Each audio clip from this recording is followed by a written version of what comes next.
Happy Friday, everybody, and welcome back to another edition of Hoops with Noops. Of course, I am Alex Noops Christensen, and I'm brought to you by the fine folks at FTN. Make sure you check out all their wonderful packages. We've been celebrating all week. This is the second straight year that the FTN data team has gone and charted NFL games. That means they've watched every NFL game, put together all sorts of proprietary data, stuff you really can't find anywhere else, and it's spectacular. The tools to use it are great, just like all the tools at FTN. So if you haven't signed up already, get into FTN. Again, tons of great stuff to access. You can see there at the bottom, there is a little bit of a discount code for you. Be sure to use that. Again, access to all the great data, tools, content. And of course, as I've mentioned it before, and I'm sure I'll mention it a couple times again during this show, the FTN Bets Discord. There's tons of chatter there, lots of extra picks and things. All my player prop picks go in there. It's really a great space. So come and be part of the conversation. Lots of great stuff going on there. But let's get to tonight's NBA. Of course, it is Friday. As always, I'm here every Monday and Friday. Of course, in written form, Monday, Tuesday, Thursday, and Friday as well. Tonight, we've got a big NBA slate and a lot going on behind the scenes. It is a week until the trade deadline. Rumors are flying. You got to be careful this next week or so. Be sure that you're up to date on all the news. You're not betting on teams that are actively shopping players. You don't want to place a wager and find out, in the afternoon, two or three guys you were counting on being there are gone. They're going somewhere else. So it can be a tough spot for that. It also can be a tough spot for the locker room. Players that know they're getting traded get nervous. Players that think they might be getting traded get nervous and lose a little bit of their focus. Certain players that want to get out, that want to go somewhere else, you'll see they'll start to pick up their usage and try to push harder, basically show teams that might be interested in them that they can still play and they're ready to go. So keep that in mind. As always, it's the middle of the regular season. There's a lot of player uncertainty, schedule uncertainty, and the trade deadline for the next week just adds a little more problems, basically, a little bit more problem, a little bit more uncertainty to look at. So let's keep all that in mind. Again, we've got 10 games tonight. There are 2 that I have bets in. And of course, I'll touch on the other 8 as part of Not for Noops, where I walk through all the games, explain maybe some bets I might make or why I'm not placing a wager given how the situation looks. Just try to give you a little bit of the lay of the land so you can go out and make some of your own decisions. Let's get started with the Sacramento Kings visiting the Indiana Pacers. The Pacers are 3-point underdogs. The total is 248.5. Tough spot for the Indiana Pacers. Played last night, has to play tonight. Tyrese Halliburton, coming back from injury, has been on a minutes limit his last 2 games. We've seen him play just 22 minutes. That is not enough for him to be as effective as he possibly can be. It's been really strange, too. He's not playing fourth quarters. They know he's only going to play 22 minutes, but they haven't been saving him for the end of games. I really don't understand what Rick Carlisle's doing there. Either way, this is not the best version of the Pacers team. They also have a handful of other players listed as questionable. Miles Turner and Jalen Smith, the 2 biggest names that I see on that injury report, because they're the 2 only real centers on this Indiana team. Without them, there is, Pascal Siakam can be a small ball center. So can Obi Toppin. And the matchup tonight does not necessarily dictate that they have a great center, but it's tough to have a what you call cluster injury where multiple players at the same position are hurt. It really messes with lineup. So I think this is a great spot to go against Indiana. It's a really down spot for them. And I'm going to back the Sacramento Kings here. They're 3-point favorites. I have this closer to 7 points. It's a spot where I know Sacramento hasn't historically been a great team on the road. They've been much better this year. They're 3-0 to start the road trip they're on now. Tonight will be the 4th game of a 7-game road trip.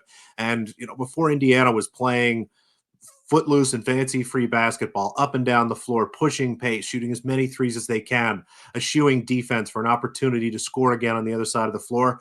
The Kings were playing just that way, and they're, in a lot of ways, a better version of what Indiana has been this season at their best. De'Aaron Fox is one of the fastest players in the NBA, a great shooter who pushes pace and is constantly creating room. Domantas Sabonis, that is, a great screener, a really good passer, someone who can just do everything on offense. And the Kings just full of talent. Keegan Murray having a really nice year. He's done well for us scoring points. Unfortunately, that prop market's bounced a little bit, but that was nice for about a month or so. I look up and down this matchup. Sacramento is just kind of a better version of what Indiana is. And again, I have them 6-7-point favorites tonight. It's a bad spot for the Pacers.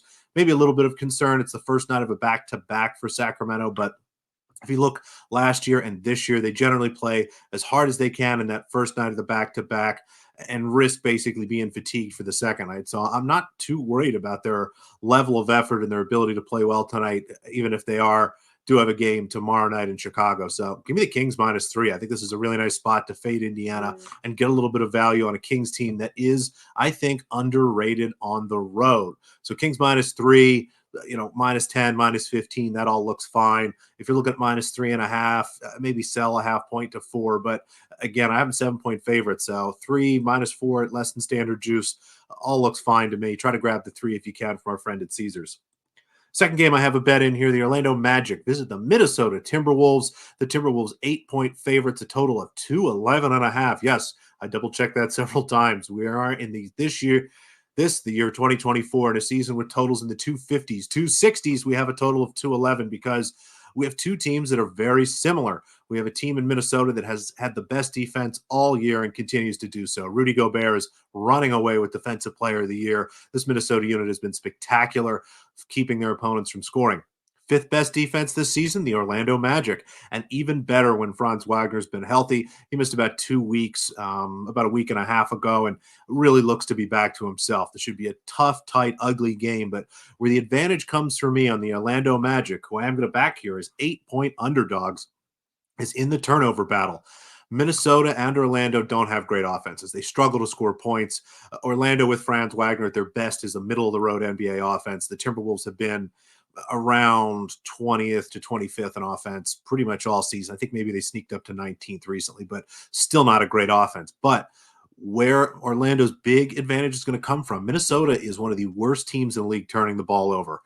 They just really struggle to hold on to the ball. There's bad passes, charges, all sorts of things that just give up possessions. And it's tough to do that. The more possessions your opponent has, the more chances to score.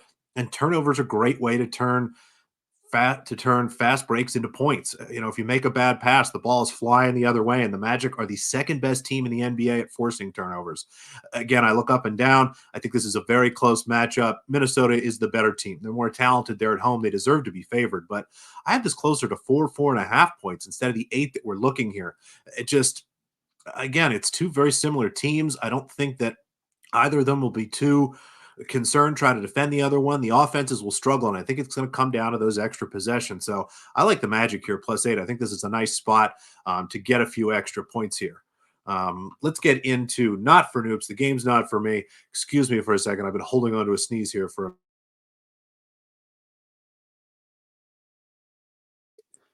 Now, not for Noob. So we've got 8 more games tonight. Just want to kind of give you an idea of what I think of them and why I'm not betting them now, why I might be betting them later. I'm just going to leave them, all together. That happens from time to time.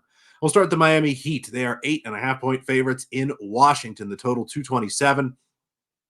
The Miami Heat have really struggled, lost 7 games in a row, did get a win the other night. Maybe they've righted the ship, but I have this game a little bit closer. This Washington team, although they continue to lose games, have been able to keep them close. Again, it's those 3-pointers. They make a push late to get within inside the number here.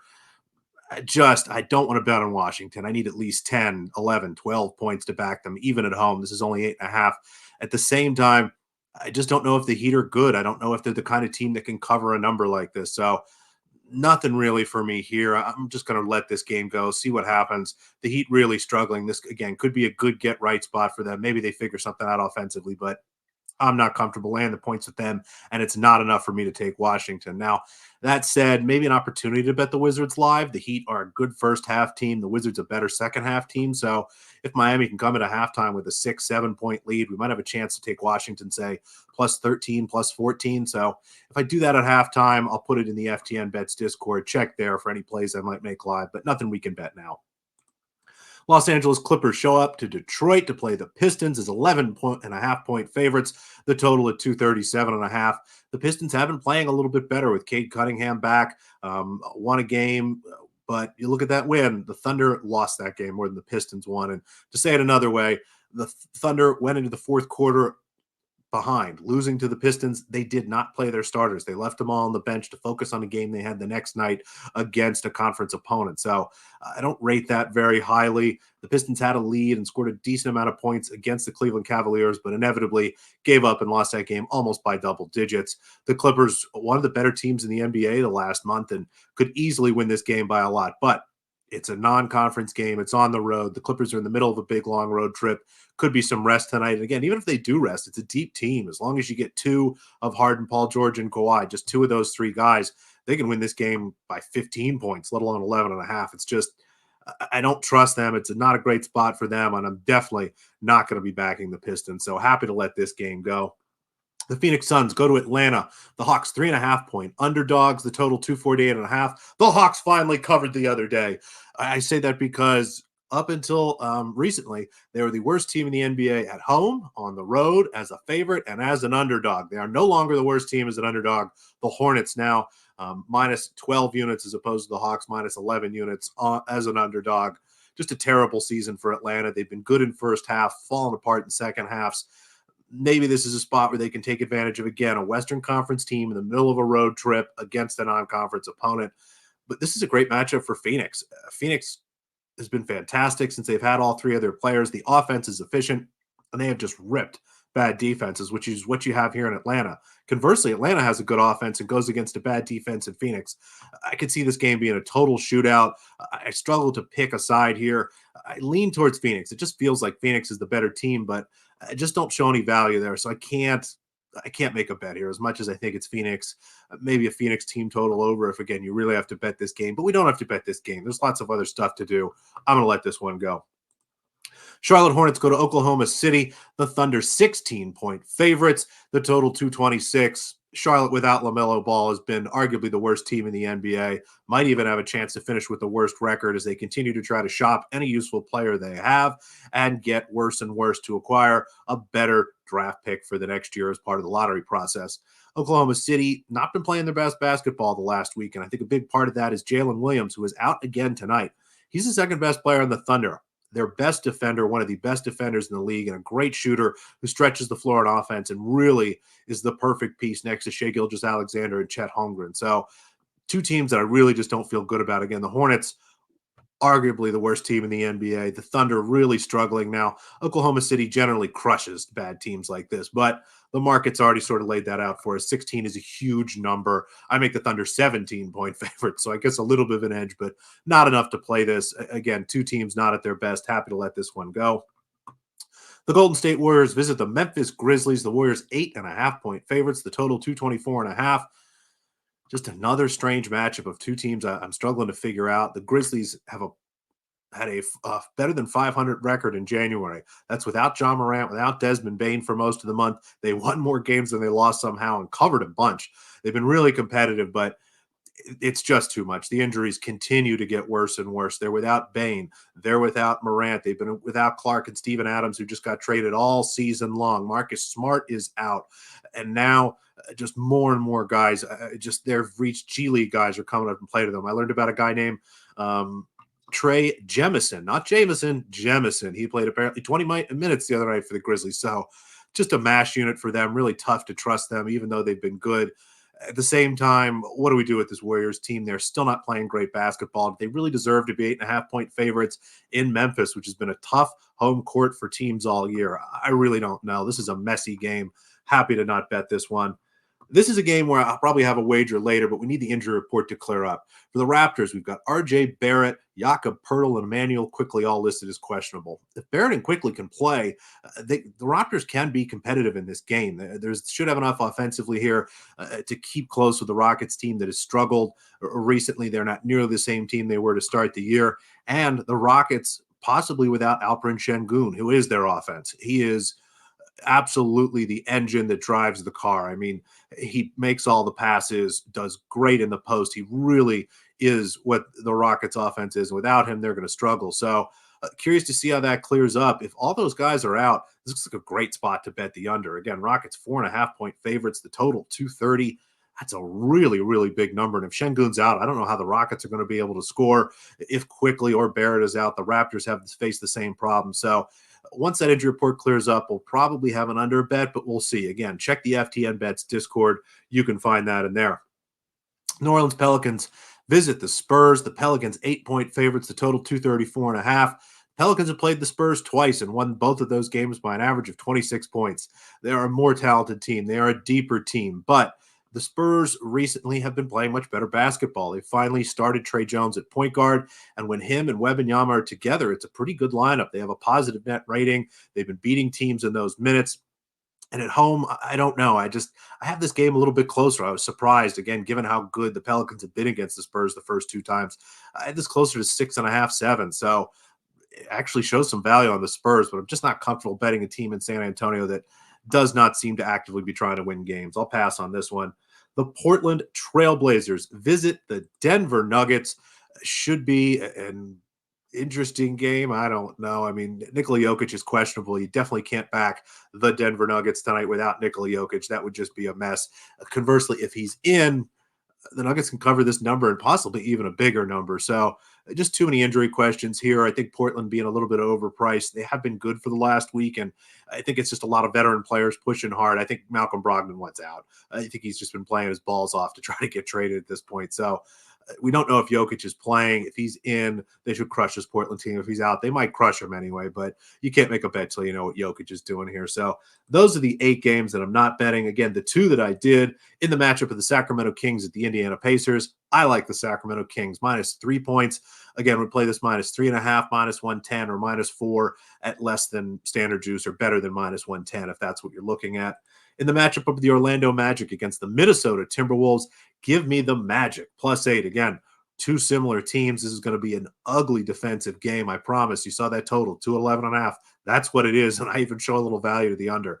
Should be a messy game, and that's always good for the dog. So the Kings and the Orlando Magic for me. Thank you so much for watching. Again, really appreciate you putting your eyes on this. Leave a comment down below if you have any questions, comments, or suggestions. Be sure that you subscribe to this channel, and I'd really appreciate a thumbs up. That always helps spread all the great work that we do here at FTN. And again, if you haven't signed up already, there's the code below and the ticker. Give you a little bit of discount, get you access to everything right away. As soon as you're done signing up, you can get right in that Discord. I'm always there answering questions. Again, putting these bets out as soon as possible, and even player props every night because just not enough time to get them into this piece. So thank you for watching. Appreciate the support. I'll be back on Monday with another video. Best of luck to us until then.